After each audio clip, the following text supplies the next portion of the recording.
Hey everyone, welcome to my podcast. Today we're diving into some amazing topics that I know you'll love. Let's get started. Today we are diving deep into authentication and types of authentication, looking specifically at verifying identity using passwords, biometrics, and more. All right, let's talk about something that affects pretty much everything we do online. In this huge anonymous world of the internet, how in the world do we prove that we are who we say we are? It's all about your digital identity. So let's get into it. I mean, really think about it for a second. With all the logins, all the accounts, what's stopping someone else from just being you? That's the big question, and that's exactly what we're going to break down today. So let's start with the absolute basics. What is authentication? You know, the best way to think about it is like this.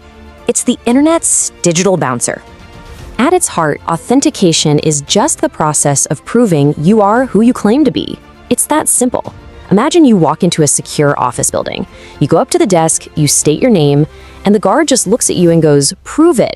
That moment, right there, that act of proving it, that's authentication. Okay, so how do these systems actually get you to prove it? Well, it turns out there are a few standard methods, or what we call factors. Let's look at the 5 key ingredients that make up your digital identity. First up, the one we all know and, well, maybe not love, something you know. This is your classic password or your PIN. And while it's simple, its weakness is huge. It can be stolen, it can be guessed, it can be phished. It's basically like writing your locker combination on a piece of paper. If someone finds that piece of paper, your security is just gone. Next is something you have. This means a physical object, right? Like your phone, a smart card, or one of those little USB security keys. The downside, of course, is that physical things can get lost or stolen. It's just like a building access badge. It works great, but only if you actually have it with you. The third factor is something you are. We're talking biometrics here. Your fingerprint, your face, maybe even the iris in your eye. It's super convenient. I mean, you can't really forget your own fingerprint, but here's the catch. If this data is ever stolen, you can't exactly change your face. It's your unique signature, for sure, but it's a permanent one. And this is becoming incredibly common, as you know. The systems that map your face or scan your fingerprint are literally turning your unique physical traits into a digital key. Factor number 4 is a little bit different. Somewhere you are. This is all about your location. For example, a system might only allow logins from a specific country or IP address. It's kind of like being in a secure building where only the people who are already inside are allowed to enter the high security rooms. And finally, there's something you do. Now, this is a more advanced behavioral kind of thing. It analyzes how you do things, like your unique typing rhythm or the way you move your mouse. The system actually learns how you behave. It's like recognizing a friend from a distance just by the way they walk.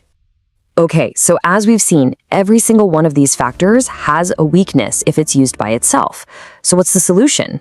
Well, that brings us to multi-factor authentication, or MFA. The whole idea is layering up because one lock is just not enough anymore. I mean, this visual really says it all, doesn't it? On the left, a password by itself is just a single fragile point of failure. But on the right, the second you add another factor, you've created a strong, layered defense. It's such a simple concept, but the impact is massive. And this right here is the heart of MFA.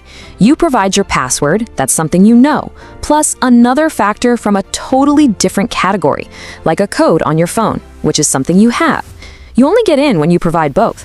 It's all about combining different types of proof. And you see this every single day. On the left, there's the standard password screen we all recognize. But then on the right, you get that text message with a verification code. That's MFA in action, combining something you know, your password, with something you have, your phone. Here is the perfect way to think about it. MFA is like locking the door and adding a security guard. Even if an attacker gets your key, they still can't get past the guard. That second layer makes all the difference in the world. Okay, so we've got all these layers of security, which is great. But let's be honest, logging into dozens of different apps every day can get, well, annoying. And that's where our next topic comes in. Single sign-on, or SSO. You can think of it as the master key for your digital life. So let's use the hotel analogy to break down SSO. When you get to a hotel, you check in one time at the front desk with your ID. They verify who you are and they give you a room key. Now, that one key doesn't just open your room. It also opens the gym, the pool, and the business lounge. You don't have to prove who you are at every single door because the hotel system now trusts you. Well, that same exact logic applies to your work apps. You prove who you are one time with a central system, the Enterprise SSO. After that, that system vouches for you, granting you access to all your different applications without making you log in again and again and again. So here's the bottom line. SSO is incredibly convenient. You have fewer passwords to remember, and it's a much smoother experience. But, and this is a really big but, it has one massive risk. If that single SSO account is ever compromised, an attacker gets the keys to the entire kingdom. And that is exactly why your SSO account must be protected with strong multi-factor authentication. It's not optional. All right, let's bring this all home and see how all these different digital keys fit together. When you boil it all down, it's pretty straightforward. Authentication asks that basic question, who are you? MFA then follows up with, okay, but can you prove it in more than one way? SSO is all about answering, how can I make this convenient? And biometrics tries to make it easy to use. Each piece plays a different but really connected role. Look, if you take away just one single thing from all this, let it be this. Passwords alone are not enough anymore. They're just not enough to protect your most important accounts.